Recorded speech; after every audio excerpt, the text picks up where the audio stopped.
做小红书的你遇到过这样的情况吗？发什么笔记都好像没人看，发了好几天，小眼睛还没过百，点赞都不过10。如果你用我在本视频中透露的策略，那么今年你也能从零开始做一个快速增长的小红书账号。我曾经用多个不同主题的账号都测试并验证了这些方法，而且这些理论不光适用于小红书、抖音、TikTok、Instagram 都能适用，因为它们都有相似的底层逻辑。好，废话不多说，我们直接开始吧。首先，第一，培养你的账号。无论你的账号粉丝数是0、5000还是5万，甚至更多，你在最开始都需要做这一步。一般呢是需要7天左右。你只需要在这段时间连续收藏和喜欢你想要做的那个领域的内容，这样过一段时间以后，探索界面就会越来越多的展示和这个方面相关的内容。那大家注意千万不要把这小红书当做你自己的个人号去用，东刷一条美食，西刷一条宠物。一旦你随意开始喜欢其他内容呢，你的标签可能也会混乱起来。你运营的这个号要只专注于你所在的这个领域。接下来聊聊第二个技巧，在小红书上创建内容最重要的一个目的就是吸引观众，而它呢有一个功能叫做投票，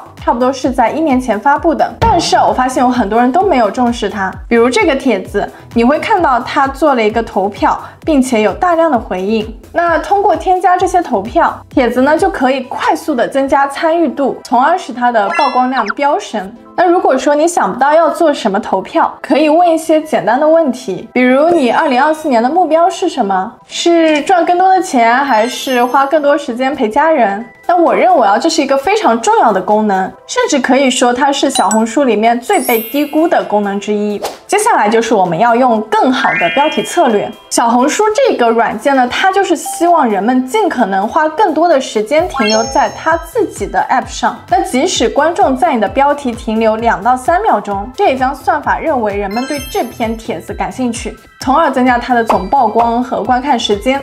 那作为吸引人点进去最重要的就是标题，你的标题和内容越长，关于你帖子的关键信息就越多，算法也越能理解这个帖子是关于什么的，从而把它呈现给正确的观众。我在我的 AI 商业实战攻略课程里面呢，也为大家整理了爆款的10大标题公式。除此以外，我在课程里面也分享了更多关于自媒体运营的技巧。报名的学员还将享受1v1的陪跑服务。感兴趣的话呢，可以点击视频下方的说明栏链接查看课程。第4个就是创作灵感，这个功能我认为很多人都忽略了它的价值。然而实际上有人通过创作灵感里面的主题，将他们的帖子曝光至少增加了3倍。那我介绍一下这个功能该怎么用。点击下方我，打开左边侧边栏，点击创作中心，进入以后向下滑，我们就可以看到这里的创作灵感。关于不同的领域呢，它都有现在最热门的一些话题。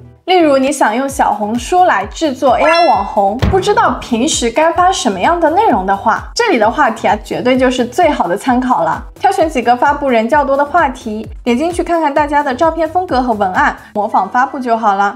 接下来是一个很多人忽略的设置，那就是关闭向你认识的人的推荐。有些人认为我的账号向越多人推荐，那不是更好吗？绝对不是这样。比如你潜在认识的人，或者你通讯录里的好友，可能根本不是你账号的目标对象，而他们如果通过这些推荐关注了你，会扰乱你的用户画像，从而让算法开始把你的帖子推荐给对你根本不感兴趣的人群，这对你的小红书增长根本没有任何的帮助。我在多个账户上都测试过，最好是关闭的。只要在侧边栏设置这里点击隐私设置，找到这里，开启不把我推荐可能认识的人，不把我展示在他人关系列表，这样就好啦。接下来呢是非常重要的标签，而2024年使用标签最佳的方式是什么呢？首先我希望大家理解标签的目的是什么，就是让算法理解向谁推荐你的内容。所以对新开账号来说，标签是非常重要的。小红书规定一篇笔记的标签不能超过10个。虽然超过10个标签的笔记依然能够显示出来，但流量可能会受到一定的限制，所以我们记得控制一下笔记的这个标签数量，尽量在10个以内。但是在这10个的限制以内呢，我们肯定是越多越好的，最好就是写满10个。此外这个多不光指的是数量，也指种类。最好呢是选择几种不重复种类的标签，千万不要浪费名额在2个非常相似的标签上，比如像是绘画、水彩这样2个有等级包含关系的标签，我们就可以选择更小一级的标签，从而做到更精准的投放。然后呢，我推荐标签是单词形式，千万不要是一段话，比如我去了一次海上旅行，这种标签几乎是没有用的。接下来就是记得置顶重要的内容，那这里置顶内容呢有2种类型，一种是置顶帖子，另一种就是置顶评论。如果你有一条帖子表现非常出色，正在快速走红，你呢就可以在下面写一条评论，比如关注我获取巴拉巴拉，更多内容在首页等等等等，并且将其置顶，这几乎是最好的广告位。然后是关于置顶笔记。这可以你选择你之前某一篇赞藏量比较高、评论数比较多的笔记，因为它已经被证明是广泛受喜爱的。那你也可以选择一篇介绍自己的笔记放在置顶里，让点击进来的用户呢可以对你本身有更加清晰的了解。最后是个人资料，很多人都因为没有正确使用它而无法涨粉。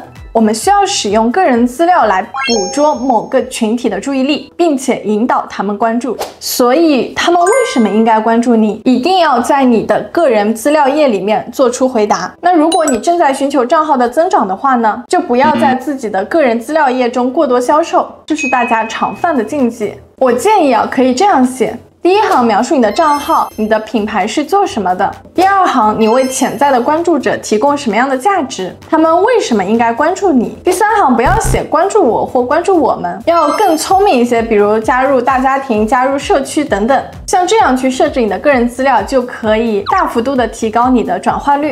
还有大家就是千万也要注意，个人简介千万不要太长，一定要清晰简洁。最后我想说，一个博主究竟为什么会火？你问任何一个已经成功的博主，他们的回答可能就是看命。但我认为所有爆款的运营底层逻辑呢是不会变的，那就是能和一部分人共情或者带来价值。通过展示学习、工作、爱情等方面的内容，博主可以吸引到和自己比较相似的人，或者内心深处向往拥有博主这样生活的人。